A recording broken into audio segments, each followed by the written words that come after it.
Mayang hapon sa tanang mga kaigsuunan ug kahigalaan sa One Voice Christian Fellowship dinhi sa Dakbayan sa Iligan. Padayon kita nga nagadaig ug nagasimba sa Ginoo, gumikan kay gihatagan kita niya og kagawasan alang sa pagpamati sa iyang pulong. Ug mao kini ang highlight sa tanan natong panagtigom, ang solid proclamation of the Word of God. Gumikan kay mao kini ang pagkaon sa atong kalag. Alang sa pagpamalandong sa pulong sa Ginoo niining taknaa, please turn with me to Mark chapter 6 verse 1 hangtod sa verse 6. Marcos kapitulo 6 bersikulo 1 hangtod sa bersikulo 6. Ang giingon dinhi: Si Jesus mibiya ni adtong dapita ug mipauli sa iyang lungsod ug mikuyog kaniya ang iyang mga tinun-an. Nianang adlawng igpapahulay, miadto siya sa sinagoga ug nagtudlo sa mga tawo. Daghan ang mga tawo didto, sa ilang pagkadungog kaniya nahibulong silang tanan. Busa nangutana sila, diin man niya hikat-uni kining tanan, unsa mang matanga sa kaalam kining nabatunan niya, ug giunsa man niya paghimog mga milagro. Dili ba siya mauman ang panday nga anak ni Maria, ug igsuon nila ni Santiago, ni Jose, ni Judas ug ni Simon? Dili ba ang iyang mga igsuong babayi ania man dinhi magpuyo? Tungod niini wala motahod kaniya ang mga tawo, ug miingon si Jesus kanila, ang propeta gitahod sa tanang dapit, gawas lang sa iyang kaugalingong lungsod, mga kadugo ug banay. Wala siya makahimog milagro didto, gawas sa paghikap ni adtong pipila ka masakiton ug sa pag-ayo kanila. Natingala siya sa pagkawala nilay pagtuo. Unya miadto si Jesus sa tanang kasikbit nga balangay ug nagtudlo sa mga tawo. May the Lord bless the proclamation of His word at this moment. Now at some point sa ministeryo sa atong Ginoong Hesukristo mga kaigsuunan, mipahawa siya gikan sa Capernaum. Ang Capernaum mao kadto ang headquarter sa iyang buluhaton sa pagpangwali, ug mipauli siya ngadto na sa mipauli siya didto sa Nazareth nga gi-refer nga hometown sa atong Ginoong Hesukristo. Ug sa adlawng igpapahulay naandan sa mga tawo nga muadto sa pinakaduol nga sinagoga, murag meeting place nila kining sinagoga alang sa pagpamati sa pulong sa Ginoo. And on this particular Sabbath didto sa sinagoga, si Jesus misulod ug nagtudlo sa mga tawo. Now every time nga si Jesus mutudlo sa mga tawo, mga kaigsuunan, daghan gyud kaayong magtipok aron maminaw sa iyang pagtudlo because He spoke with authority and He spoke with power. And once again, ang mga tawo didto sa Nazareth, sa hometown sa atong Ginoong Hesukristo, nahibulong kaayo sila mahitungod kaniya.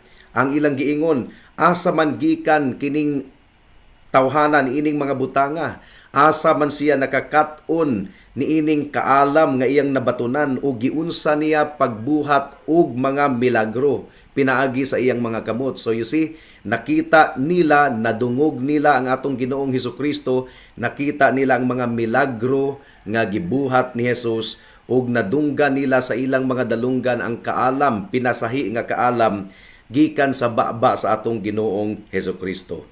Hometown kadto sa atong Ginoong Hesukristo mga kaigsuunan. Nakaila sila kaniya. Nakaila sila nga si Jesus panday, nagdako nga panday didto sa Nazareth.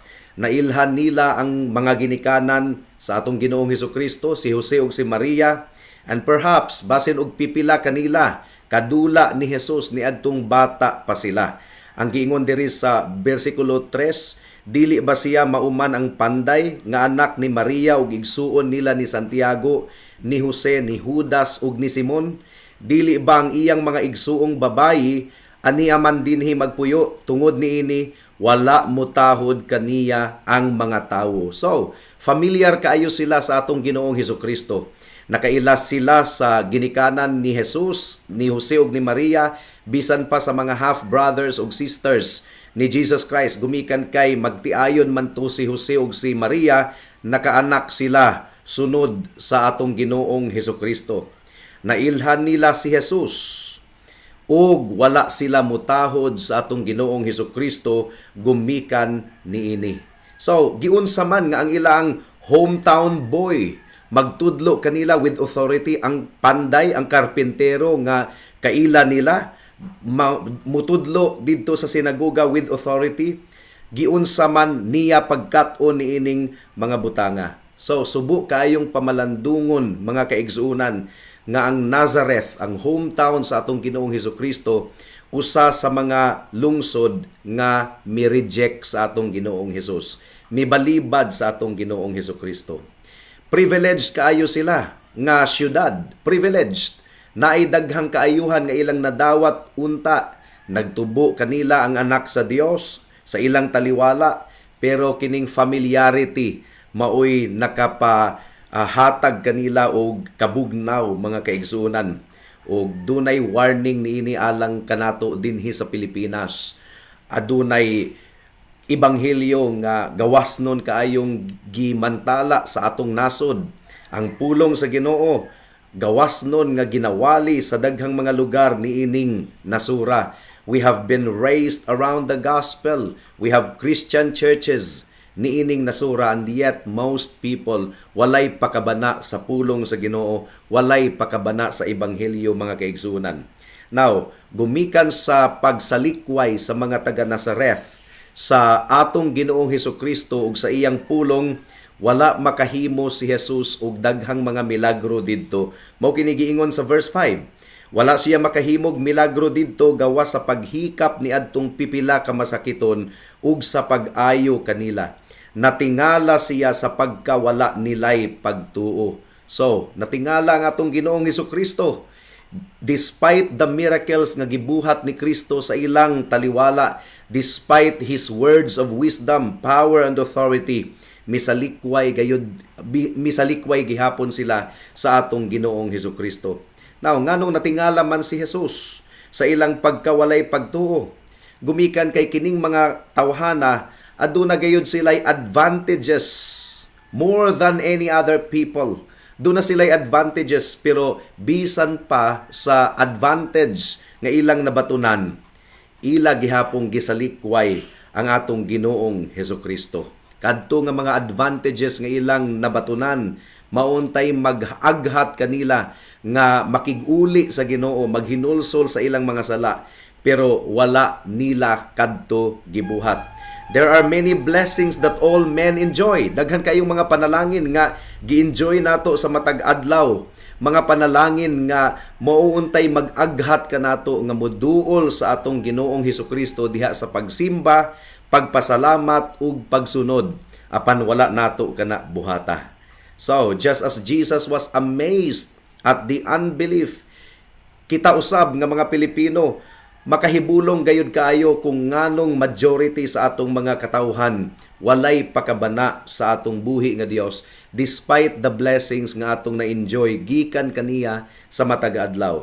Now, niining taknaa mga kaigsuonan, atong pagahisgutan una sa tanan ang general blessings nga na-enjoy sa tanang mga katawhan without exception. Blessings nga mauuntay magduso kanato nga moduol sa Ginoo diha sa mga pagsimba.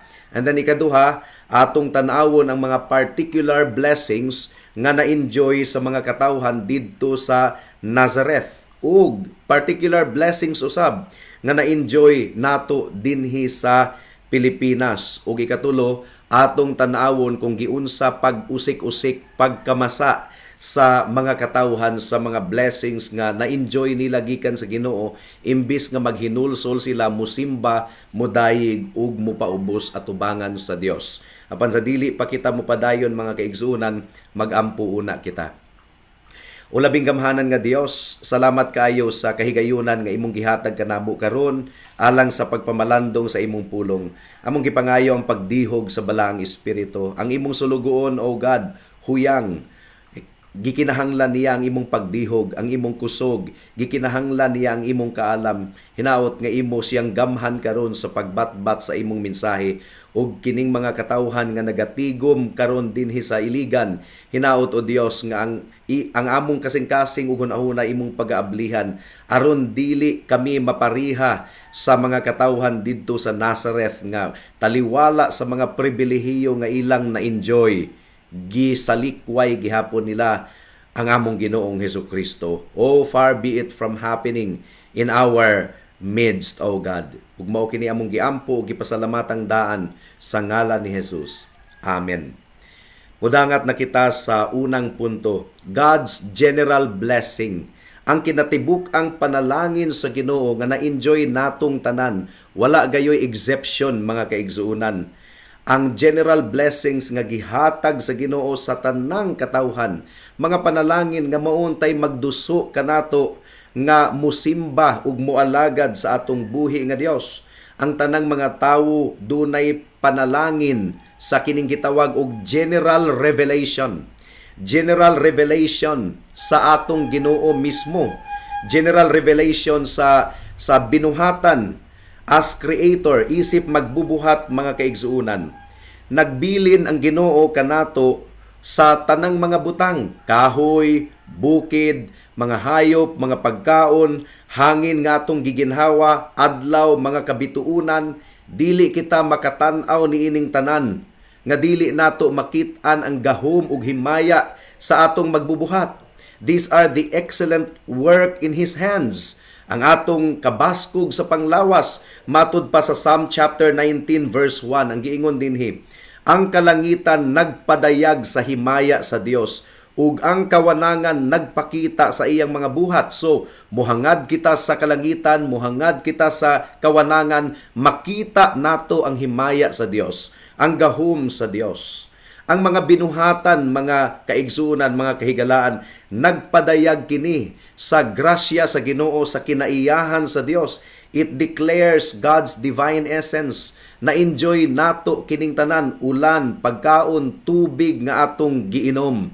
Busa wala kitay ikapangatarungan, wala kitay excuse kung wala kita nangalagad sa Ginoo, kung wala kita nagsimba kaniya, kung wala nato siya ilha sa atong kinabuhi sa adlaw sa paghukom, wala kitay excuse. Dili kita makaingon nga wa mi kahibalo, Lord, ignorante kami. No, we are not ignorant. Gumikan kay sa matag adlaw sa atong kinabuhi, nadawat nato ang panalangin gikan sa Dios. Romans chapter 1 verse 20. Ang giingon dinhi, sukad na buhat sa Dios ang kalibutan, tin-aw kaayo nga nakita diha sa mga butang nga binuhat sa Dios ang iyang dili makita nga mga kinaiya, nga mao ang iyang gahom nga walay katapusan ug ang iyang pagka-Dios. Busa wala na sila'y ikapangatarungan. So you see, walay ikapangatarungan ang mga tawo nga wala muila sa atong buhi nga Dios. Ang giingon ni Apostol Pablo niini nga bersikulo, pinaagi sa mga binuhatan, pinaagi sa mga binuhat sa Dios, ug pinaagi sa iyang probidensya, makit-an gayud nato ang himaya sa Dios. For the invisible things of Him from the creation of the world are clearly seen. Pinaagi sa atong pagtan-aw sa mga panalangin nga gihatag sa Ginoo sa matag usa kanato. God exists and it is unmistakable. Dili gayud ikalimod nga adunay Dios. Kini nga pagpadayag sa Ginoo insakto na kini, supisyente na kini, mga kaigsuunan, nga makapahimo kanato nga walay ikapangatarungan, walay excuse. Kinahanglan nga matingala usab kita nganong ang bagang katawhan dinhi sa kalibutan wala mo ilaw, wala mo tamod sa atong buhi nga Dios, despite the clear evidence sa iyang grasya ug kaayo sa matag adlaw sa atong kinabuhi. Ikaduha nga general blessings nga atong nadawat gikan sa Ginoo, ang tanang mga tawo adunay inward testimony sa atong konsensya. Gibutangan kita og konsensya sa Ginoo matag usa kanato. Doon na tay instinct knowledge nga doon na Dios nga gamhanan. Di nato na ikalimod. Ang atong konsensya mutulisok kanato, ang atong konsensya nagatsulti kanato, nagatudlo kanato nga doon na Dios nga kinahanglan natong pasalamatan. Romans chapter 1 verse 19. Kay unsay mahimong masayran mahitungod sa Dios, wala matago ngadto sa mga tawo, kay ang Dios gayod mao'y nagpadayag niini ngadto kanila.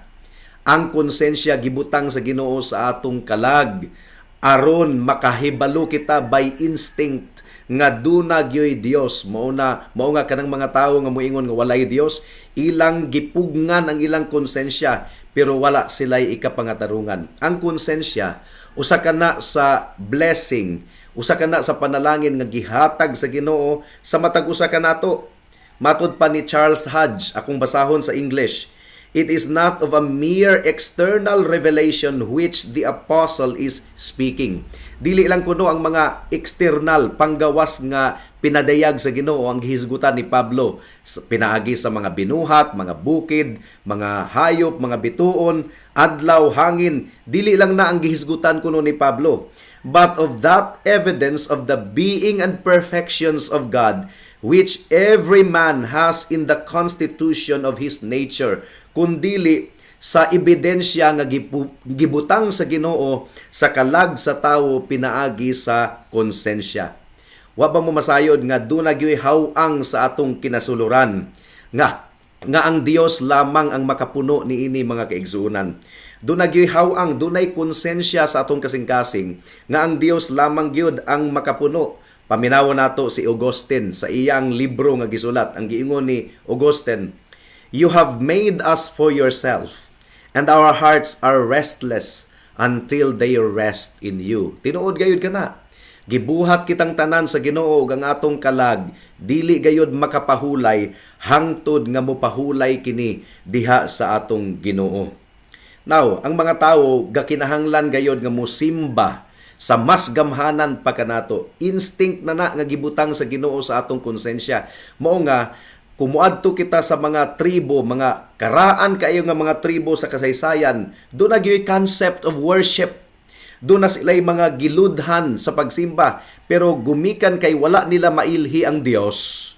Imbis nga musimba sila sa tinuod nga Dios, didto na sila misimba sa mga Dios-Dios, didto na sila misimba sa adlaw, gisimba na nila ang bulan, ang mga bituon. Human beings need to pay homage to something outside of themselves.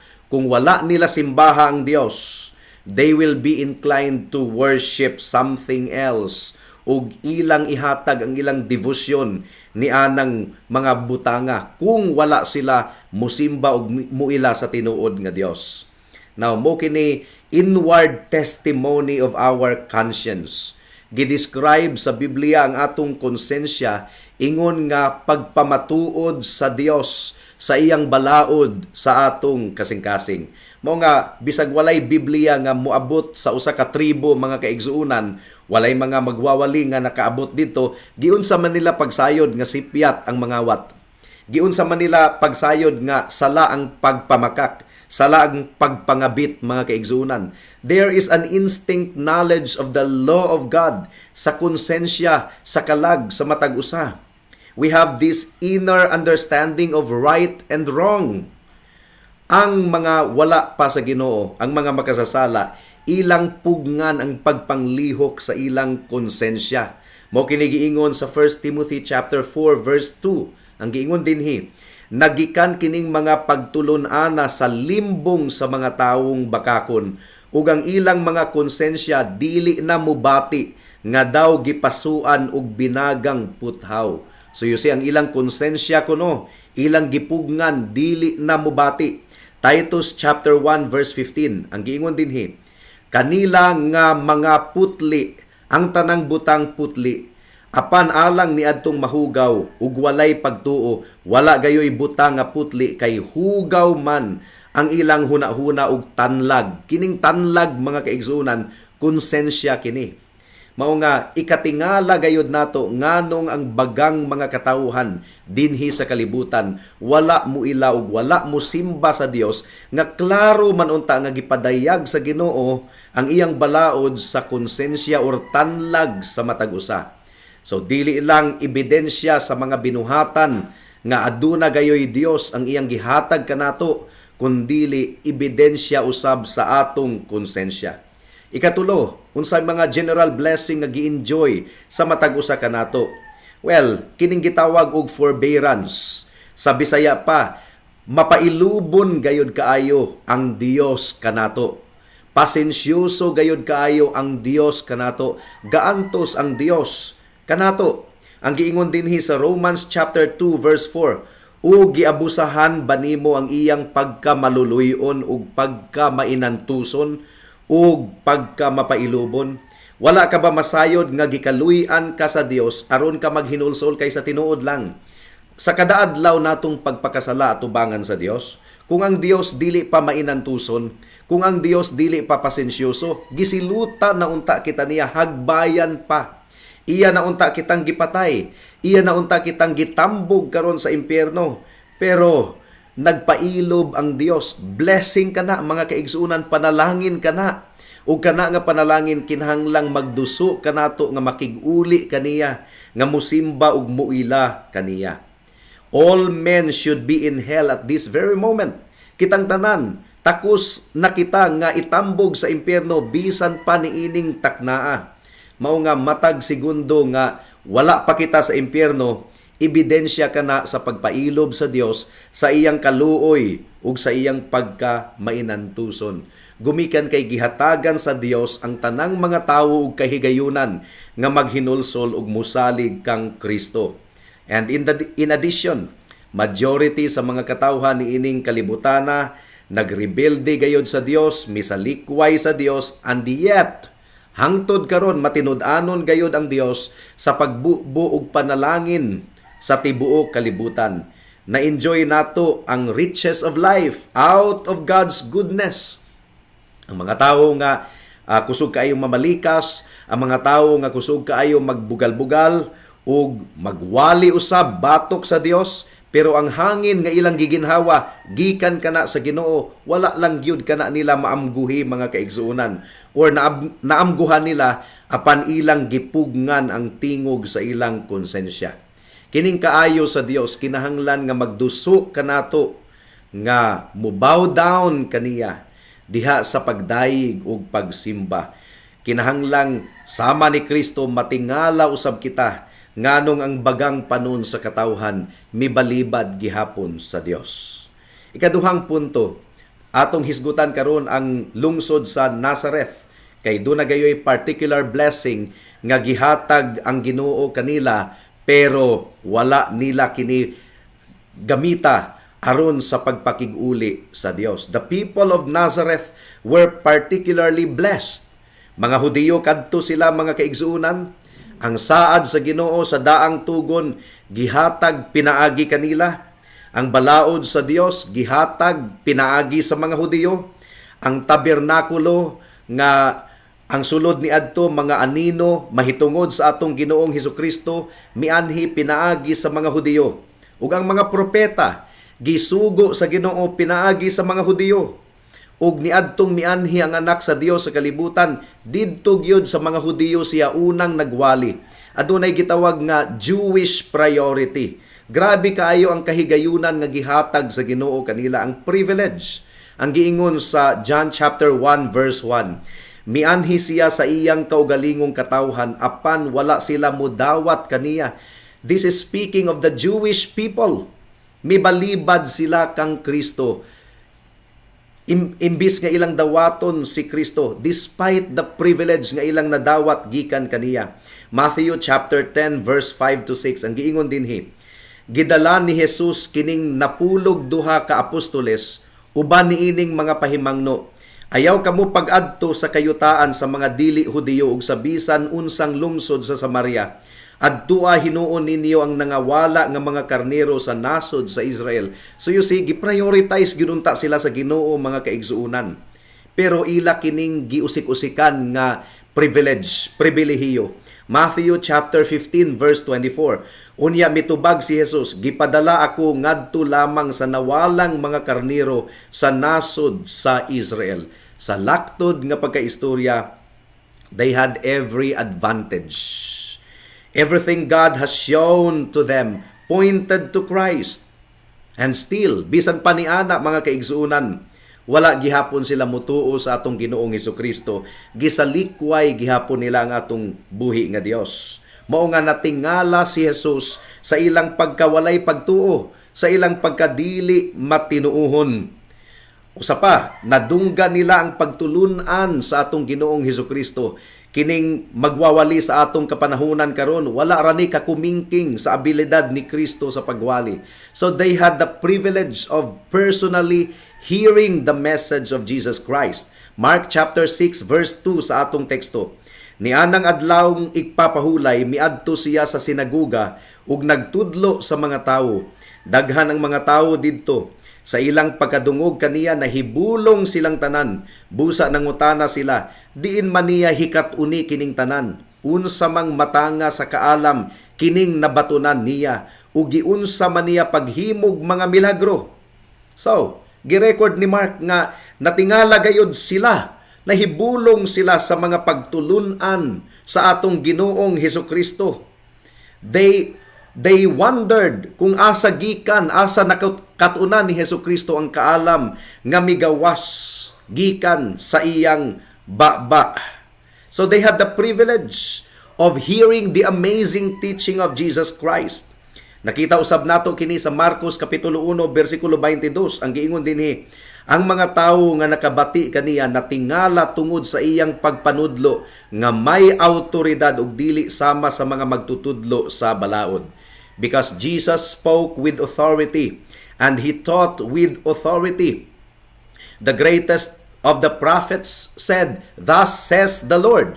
Mao kini gisulti sa mga propeta, miingon ang Dios, pero si Jesus, ang giingon ni Kristo, "I say unto you," gipamulong ko kaninyo. So aduna gayoy awtoridad si Kristo sa iyang pagpangwali. He spoke with the authority of God. Wala po'y makasupak sa pagtulunan sa atong Ginoong Hesukristo, gumikan kay aduna siya'y dili masukod nga kaalam ug kahibalo. Kinsay magduda, mga kaigsuunan, nga ang kaalam ni Kristo mas labaw pa sa pinakamanggialamong tawo niining kalibutana. And yet, despite the privilege nga ilang nadawat nga nadunggan nila mismo si Kristo nga nagwali, misalikway gihapon sila kang Kristo. Dili gihapon sila mutuo.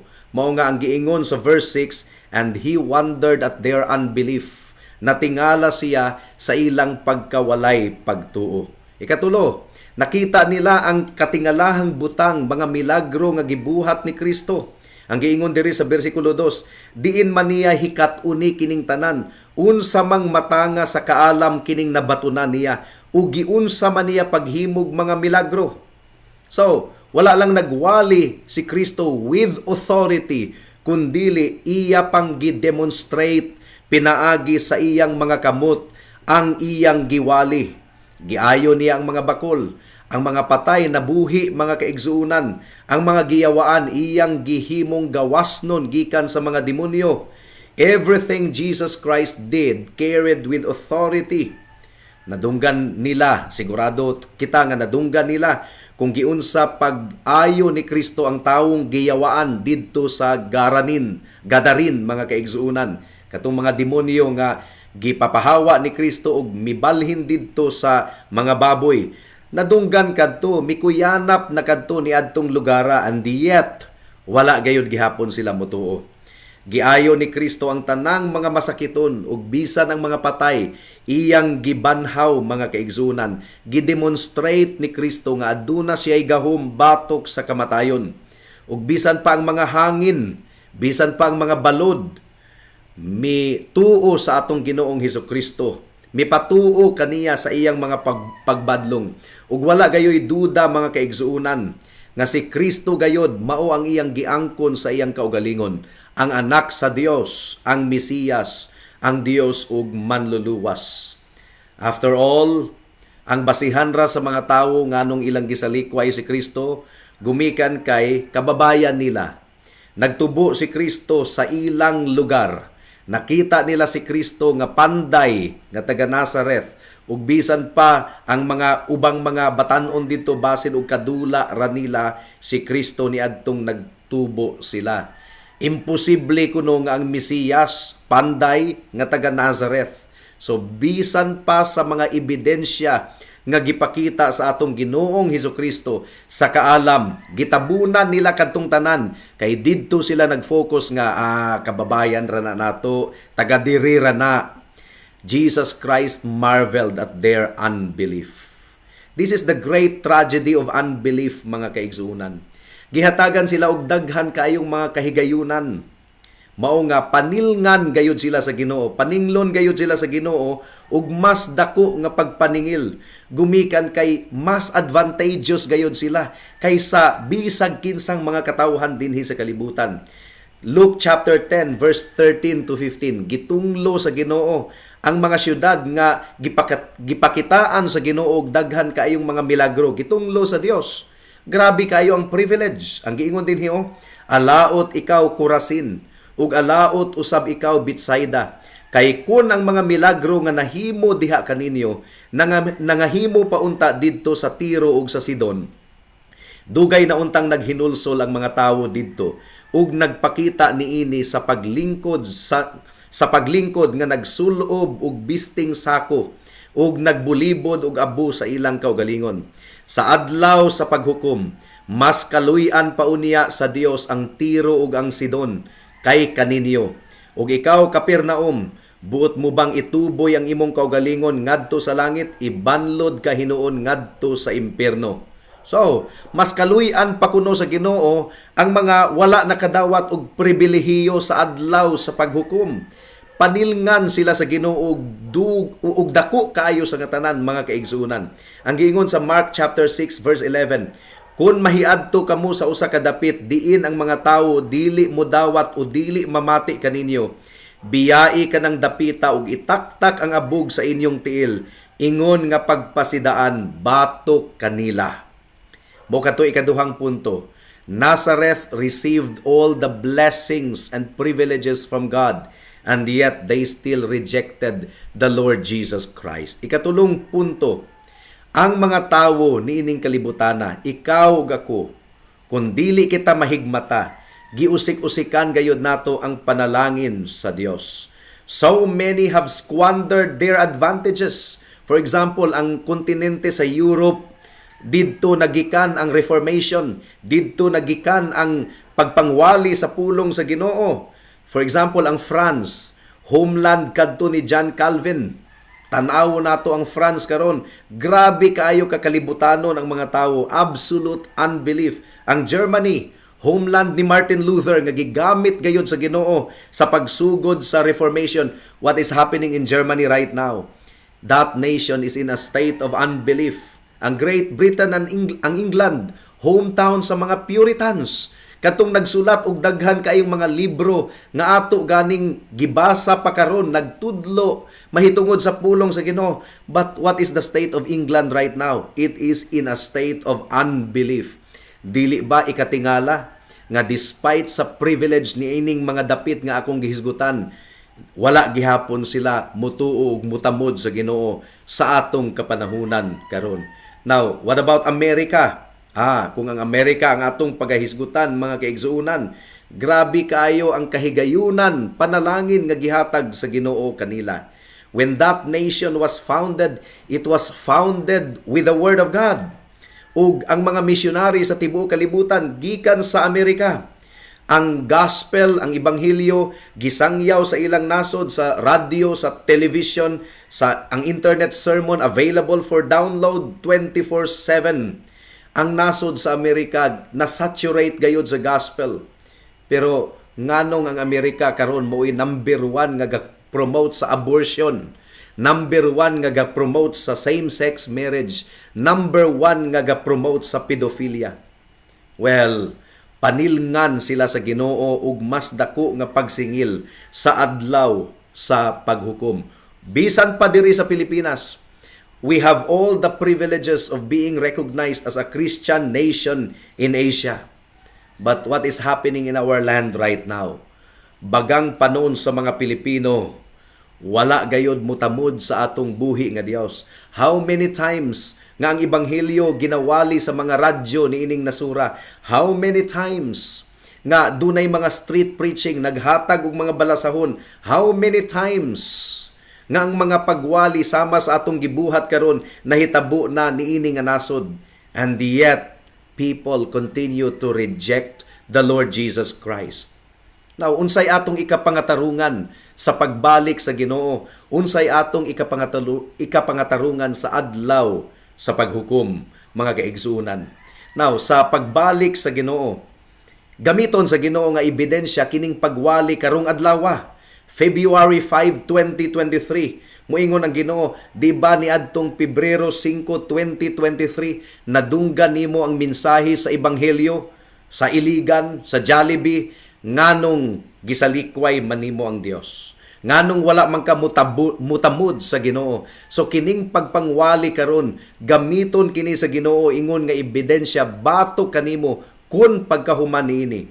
Nagpabilin ang imong kasing-kasing nga dili matinuuhon sa Dios. Nagpabilin ang imong kasing-kasing nga walay pagtamod sa Ginoo. Ang mga tawo didto sa Nazareth, mibalibad sila sa pag-ila ug sa pagsimba sa Dios. Dili gumikan kay nagkulang sa ebidensya.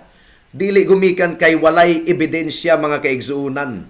Determinasyon gayud nila nga mubalibad sa atong Ginoong Hesukristo. Pareha sa atong kahimtang karon. Dili man gumikan kay walay ebidensya, kulang ang ebidensya sa Ginoo niining nasura. We have all the evidences of the goodness of God in this nation. And yet, people are determined to still reject God. Kung ang general revelation, matud pa sa Romans 1:20, kung ang general revelation sa mga panganod, mga bukid, kay kabituunan, mga hayop, hangin, tubig nga atong giinom, kining kabuhatan sa atong Ginoo, kung kini nga mga ebidensya, igo na, aron hukman ang mga tawo sa adlaw sa paghukom.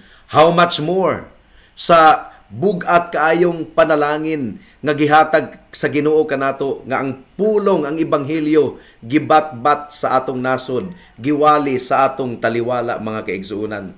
Most of humanity in the history of the earth have had only natural revelation. Most of the people wala gyud maabti sa pagwali sa Ginoo, and yet they are without excuse. Wala sila'y Biblia, ha? Walay mga churches, walay mga missionaries nga nakaabot kanila, and yet they are without excuse. Now, kini nga generation, hingsamot gayod nga wala kitay ikapangatarungan kung magpabilin kitang gahi ug mobalibad sa atong Ginoong Hesukristo.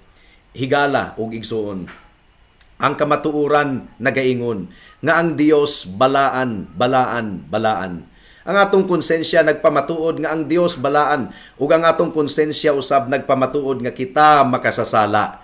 Samot na sa specific revelation nga gihatag sa Ginoo sa matag usa kanato. Ang pulong sa Ginoo nagpadayag nga atong gisupak ang balaod sa Dios. Mga bakakon kita, nagsimba kita og mga Dios-Dios. Ang atong hunahuna og kasing-kasing laway gayud kaayo sa nga tanan. Musupak kita sa atong mga ginikanan, mutubag-tubag ang mga anak sa ginikanan. Mamalikas ang mga tawo, ang adlawng igpapahulay. Most of the people today, tua sa bulangan, tua sa mga merkado, tua sa mga party ug kahilayan, imbis nga mo join sa pagsimba sa Dios. Ang Ginoo mismo nagpadayag nga kita mga makasasala nahailalom sa iyang tunglo, ug wala kitay mahimo sa pagluwas sa atong kaugalingon. Dili kita makalikay gikan sa tunglo ug kapungot sa Ginoo sa atong kaugalingong pagpaningkamot. But the good news is this: si Kristo mianhi sa kalibutan aron sa pagluwas sa mga makasasala nga susama nimo ug susama kanako. Ang requirement sa Ginoo 100% obedience. Dili nato kini kaya. Si Kristo nahimong tawo in order to represent us. Kapuli siya nato. He died as our substitute didto sa cross sa Kalbaryo. Iyang gisunod ang kinatibuk-ang sugo sa Ginoo. Ug usa pa ka requirement alang sa atong kaluwasan is that ang atong sala bayran pinaagi sa dugo, pinaagi sa kamatayon. Ang bayad sa sala kamatayon. Si Kristo gibuhat niya kini alang sa iyang mga katawhan. Busa ang tunglo ug kapungot sa Dios, imbis nga iyang ibubo ug dawaton sa mga makasasala nga susama nimo ug susama kanako, si Kristo ang misalo sa tanang kapungot ug tunglo sa Dios didto sa cross sa Kalbaryo. Wala nay nahabilin pang tunglo ug kapungot alang sa tanang mga mutuo ug musalig kang Kristo. This is the good news of the gospel. Higala dawata kining maayong balita. Imbis ikaw ang silutan sa Ginoo, imbis ikaw ang magantos, si Kristo ang nagantos alang sa mga makasasala nga susama nimo ug susama kanako. Dili ka ba maghinulsol sa imong sala? Dili mo ba ibutang ang imong pagsalig lamang kang Kristo ingon nga imong Dios ug manluluwas? O higala, ayaw baliwala kini nga mensahe. Ayaw baliwala kini nga mensahe. Pag hinulsol sa imong sala, ilha nga dili ikaw makaluwas sa imong kaugalingon, ug ilha usab nga ang gibuhat ni Kristo didto sa krus sa Kalbaryo igo na alang sa imong kapasayloan, alang sa imong kaluwasan. Ug kung muduol ka sa Ginoo karon mismo, mutawag kaniya alang sa kaluwasan, dili kaniya balibaran. Iya kang luwason ug ang imong ngalan isulat sa libro sa kinabuhi ug hatagan kaniya og bag-ong kasing-kasing ug bag-ong pagkatawo. Iya kang suluban sa imong pagkamatarong. Now buhata kini karon dayon kay basig ug maulahin ang tanan. Ayaw ug usok-usiki kini nga pribilehiyo nga imong nadawat karong adlaw. Magampo kita. Salamat o Dios sa mensahe nimo nga napadayag niining taknaa. Among gipangayo ang pagpanglihok sa balaang espiritu alang sa pagsunod nila sa mensahe sa ebanghelyo. Hinaot nga dili sila mapareho sa mga taga Nazareth nga ilang giusik-usikan o gikamasaan ang pribilehiyo, ang mensahe nga ilang nadawat gikan kanimo. O nangaliya kami o Dios nga pahumukon nimo ang kasing-kasing ug hunahuna sa matag usa. And this we pray in Jesus' name. Amen and amen. Daghang salamat sa pagpamati sa mensahe sa pulong sa Ginoo. God bless us all.